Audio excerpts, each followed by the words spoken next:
নমস্কার, কেমন আছেন সবাই? আশা করব সবাই খুব ভালো আছেন। আমিও বেশ ভালো আছি।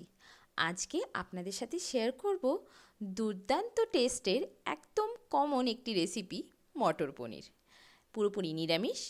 এখানে আমি দুটো পনির নিয়েছি, যেগুলোকে এভাবে ছোট ছোট করে পিস করে কেটে নেব। নিজেদের ইচ্ছে মতন পিস করা যায়, বড় বড় ডায়মন্ড শেপের পিস করলেও বেশ দেখতে ভালো লাগে। আমি আজকে একটু ছোট ছোট করেই পিস করে নেব। এইভাবে সমস্ত পনিরগুলোকে কেটে নিলাম। আপনাদের যদি আমার চ্যানেলটির রেসিপিগুলি ভালো লাগছে, প্লিজ চ্যানেলটিকে একটি সাবস্ক্রাইব করে দেবেন, লাইক করে আমাকে সমর্থন জানান, আর কমেন্ট করে আমার পাশে থাকুন, প্লিজ প্লিজ প্লিজ। এরপরে সমস্ত পনিরগুলো কাটা হয়ে গেছে, তাকে নুন আর একটু কাশ্মীরি গুঁড়ো লঙ্কা দিয়ে ম্যারিনেট করে নিলাম। কাশ্মীরি গুঁড়ো লঙ্কা একটু কালারের জন্য ভালো লাগে। দেখুন কি সুন্দর লাগছে না ম্যারিনেট করে নেওয়ার পর।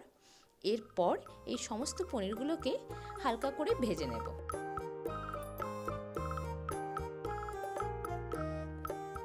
এরপর কড়াই চাপিয়ে দিয়েছি, এখানে রিফাইন অয়েল দিয়ে দিলাম। পনিরগুলোকে প্রথমে ভেজে নেব। দু সাইড থেকে লাল লাল করে ভাজা হয়ে গেলে একটু গরম জল করে রেখেছি, তার মধ্যে পনিরগুলোকে ডিরেক্টলি উঠিয়ে নেব। হালকা কুসুম গরম জল, খুব একটা ফোটানো জল নয়, তাহলে পনিরগুলো স্টিকি স্টিকি হবে না, একদম সফট, খুব সুন্দর থাকবে।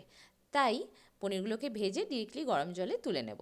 এখানে আরও কিছুগুলো পনির বাকি ছিল, সেগুলোকেও সেমভাবে ভেজে একই রকমভাবে উঠিয়ে রেখে নিলাম। এই জলটা ফেলবো না, বাকি রান্নাটা আমি এই জল দিয়েই করে নেব। এখানে প্রথমে দিয়ে দিলাম গোটা গরম মশলা, এলাচ, দারচিনি, লবঙ্গ, সাদা জিরে আর কাঁচা লঙ্কাগুলোকে এভাবে তেলের মধ্যে কেটে দিয়ে দিলাম, যাতে পুরো গ্রেভিটার ঝালটা একটু কম হয়। তারপরে সমস্ত গুঁড়ো মশলা, হলুদ গুঁড়ো, কাশ্মীরি গুঁড়ো লঙ্কা, জিরে গুঁড়ো, ধনে গুঁড়ো, এগুলো দেওয়ার পর দিয়ে দিলাম একটা টমেটোরকে, বড় সাইজের টমেটোরকে বেটে রেখেছিলাম সেটা।